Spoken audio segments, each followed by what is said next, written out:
नमस्कार, मेरा नाम संजीव कुमार। अब 2024 के लोकसभा चुनाव में महज कुछ महीने ही बाकी हैं। इसे लेकर राजनीतिक दलों में हलचल और तेज हो गई है। एक तरफ विपक्ष जहां अपने 26 राजनीतिक दलों का एक गठबंधन बनाया, इसके जवाब में भारतीय जनता पार्टी ने एनडीए का कुनबा बढ़ाया, जिसमें कुल 38 राजनीतिक दल शामिल हुए। और मैं बता दूं कि जैसे जैसे लोकसभा चुनाव का समय नजदीक आता जाएगा, तो आप पक्ष और विपक्ष के गुटों में राजनीतिक दलों की संख्या में और बढ़ोतरी देख सकते हैं। आज के न्यूज चैनलों में कुछ सर्वे आया है 2024 के लोकसभा चुनाव को लेकर, जिसमें काफी हैरान कर देने वाली चीजें सामने आई।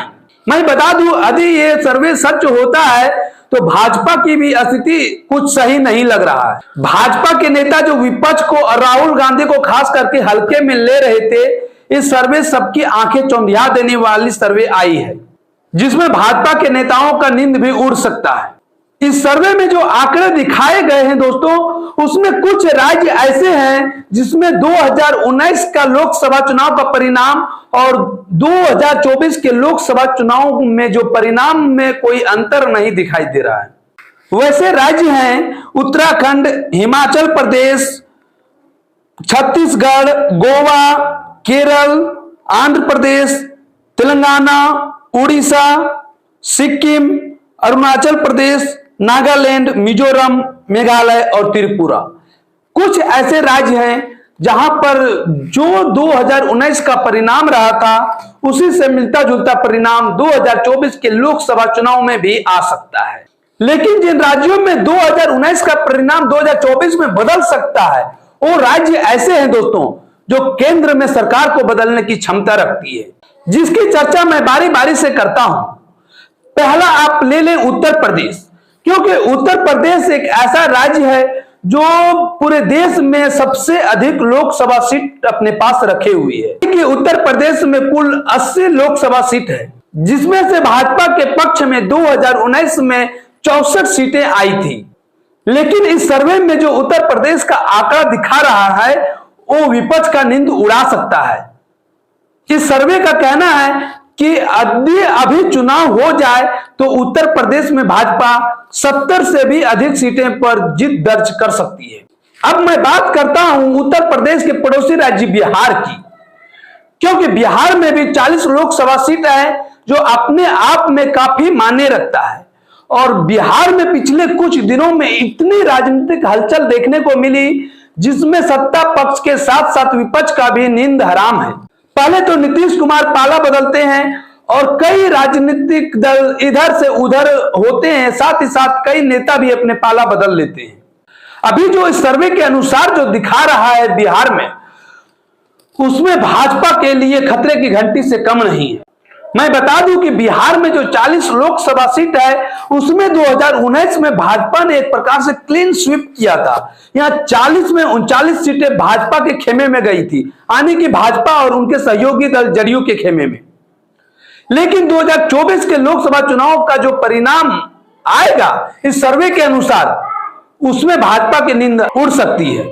यहां पक्ष और विपक्ष 50-50 मारने को तैयार है, यानी कि एनडीए का कुनबा 20 सीट यदि लोकसभा चुनाव जीत सकता है, तो फिर 20 सीटों पर बढ़त विपक्ष भी बना सकता है। उसी तरह से दोस्तों एक राज्य और है जहां पे भाजपा के लिए कोई अच्छी खबर नहीं आ रही है, वो है महाराष्ट्र। महाराष्ट्र में भाजपा ने अपने राजनीतिक षड्यंत्र से विपक्ष को कमजोर करने का बहुत बेहतरीन विकल्प निकाला, क्योंकि वहां प्रमुख रूप से विपक्ष शिवसेना और एनसीपी थी, और भाजपा ने इन दोनों ही दलों को तहस नहस करके रखा है। एनसीपी को भी तोड़ा और शिवसेना को भी तोड़ा। लेकिन इस सर्वे में दोस्तों अभी भी महाराष्ट्र के बारे में दिखाई दे रहा है कि जो 2019 में एनडीए का जो परिणाम आया था, उससे 13 सीटों का नुकसान एनडीए को 2024 में हो सकता है, और 13 सीटें काफी महत्वपूर्ण मानी जाती हैं। उसी तरह से एक राज्य और है जहां पे भाजपा के लिए खतरे की घंटी बजी हुई है, वो राज्य है कर्नाटक। कर्नाटक में लोकसभा चुनाव में तो भाजपा बेहद ही मजबूत स्थिति में दिखाई पड़ती है। लेकिन पिछले दिनों यहां पे विधानसभा का चुनाव हुआ और परिणाम बेहद चौंकाने वाले आए और भाजपा को यहां से सत्ता गंवानी पड़ी और कांग्रेस ने सरकार में वापसी करा। इस सर्वे के अनुसार दिखाई दे रहा है कि कर्नाटक में भी भाजपा को 2019 के परिणाम में 6 सीटों का नुकसान हो सकता है।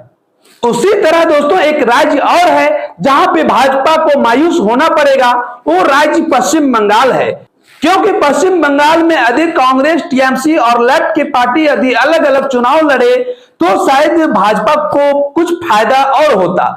लेकिन जो विपक्ष का गठबंधन बना है इसमें टीएमसी, कांग्रेस और लेफ्ट की सारी पार्टियां मिलकर चुनाव लड़ेंगी, तो फिर यहां पे भाजपा को बेहद ही गंभीर स्थिति से गुजरना पड़ेगा। तो इस सर्वे में दिखा भी रहा है कि 5 सीटों का नुकसान पश्चिम बंगाल में 2019 के परिणाम में 2024 में हो सकता है। वहीं कई ऐसे राज्य हैं दोस्तों जहां पे भाजपा को खाता भी ना खुलते हुए दिखाई दे रहा है। उन राज्यों में सबसे पहला नाम है केरला, और मैं बता दूं कि 2019 में भी केरला में किसी भी प्रकार का जीत दर्ज भाजपा ने नहीं किया था। उसी तरह से एक राज्य और है जहां पे भाजपा अपना खाता भी ना खोलते हुए दिखाई दे रहा है, वो राज्य है पंजाब। मैं बता दूं कि 2019 में भाजपा की झोली में 2 सीटें आई थी, लेकिन इस बार कांग्रेस और आम आदमी पार्टी यदि दोनों मिलकर चुनाव लड़ती है पंजाब में, तो शायद पंजाब में 1 सीट भी भाजपा जीत दर्ज नहीं कर सकती है।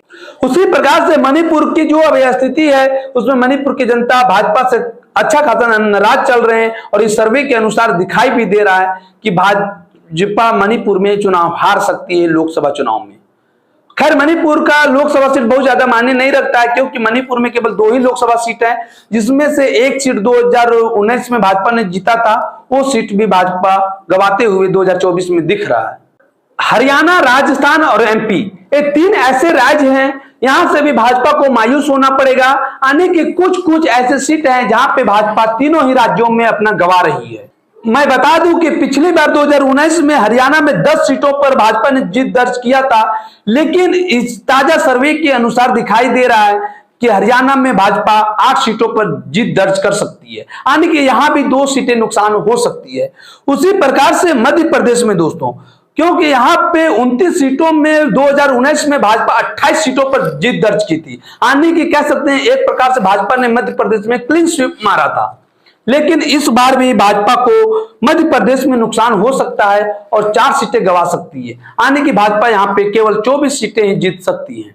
उसी तरह से राजस्थान में भी भाजपा अपना 3 सीटें गंवाते हुए नजर आ रही है, यानी ज्यादातर ऐसे राज्य हैं जहां पे भाजपा की सीटों की संख्या कम हो रही है। तो ताजा सर्वे में भी यही दिखाया गया है कि भाजपा जाकर 310 से 315 सीटों तक में सिमट सकती है, वहीं 290 सीट भाजपा अपने दम पर ला सकती है। अभी मैं बता दूं 2019 का जब परिणाम आया था तो भाजपा का अपने दम पर 303 सीटें पर जीत दर्ज की थी, लेकिन यह सीटें घटकर 290 तक रह सकती है 2024 में।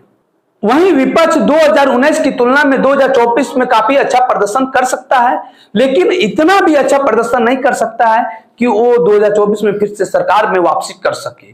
कांग्रेस की भी स्थिति अच्छी दिखाई जा रही है, क्योंकि 2019 में जहां कांग्रेस 55 सीटों पर जीत दर्ज की थी, इस सर्वे के अनुसार ऐसा बताया जा रहा है कि कांग्रेस 66 सीटों पर जीत दर्ज कर सकती है, यानी कि 11 सीटों पर कांग्रेस अपना बढ़त बना सकती है। और मैं बता दूं जो इंडिया नाम से जो गठबंधन बना है उसमें सबसे अधिक फायदा इस सर्वे के अनुसार आम आदमी पार्टी को होता दिख रहा है, क्योंकि आम आदमी पार्टी एक ऐसी राजनीतिक पार्टी है जिसका 2 राज्यों में अपना पूर्ण बहुमत के साथ सरकार है, लेकिन लोकसभा में उतना ही पिछड़ी हुई पार्टी भी नजर आती है। इन दोनों राज्यों में मिलाकर 20 लोकसभा सीट हैं, पंजाब और दिल्ली में, जिसमें से महज 1 सीट पंजाब में केवल आम आदमी पार्टी ने जीत दर्ज किया है। और इस सर्वे के अनुसार ऐसा बताया जा रहा है कि जो गठबंधन बना है उसमें से आम आदमी पार्टी 9 से 10 सीटों पर जीत दर्ज कर सकती है, यानी कि यहां पे आम आदमी पार्टी को इस गठबंधन से फायदा होता दिख रहा है। और इस INDIA में कई ऐसे राजनीतिक दल हैं जिसका इस सर्वे के अनुसार ऐसा प्रतीत हो रहा है कि उनका नुकसान होना निश्चित है। इन राजनीतिक दलों में मैं सबसे पहला नाम जेडीयू पार्टी का लेना चाहूंगा, क्योंकि मैं बता दूं कि जेडीयू पार्टी पिछली बार 2019 में भाजपा के साथ थी, जिसमें से 40 में से बिहार में 16 सीटों पर जेडीयू पार्टी ने जीत दर्ज किया था। लेकिन जो ताजा सर्वे आया है इसके अनुसार दिखाई दे रहा है कि नीतीश कुमार की पार्टी 6 से 7 सीटों पर बिहार में जीत दर्ज कर सकती है। आने की 10 सीटों तक का नुकसान नीतीश कुमार को हो सकता है।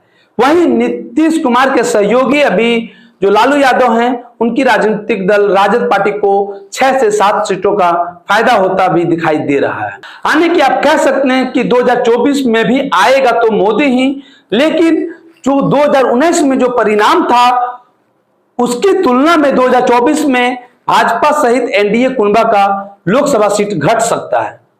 आप क्या राय रखते हैं कमेंट करके जरूर बताइएगा। कमेंट सेक्शन आपके लिए खुला है। फिर मिलेंगे आपसे अगली वीडियो में, तब तक के लिए इजाजत दीजिए। जय हिंद, जय भारत।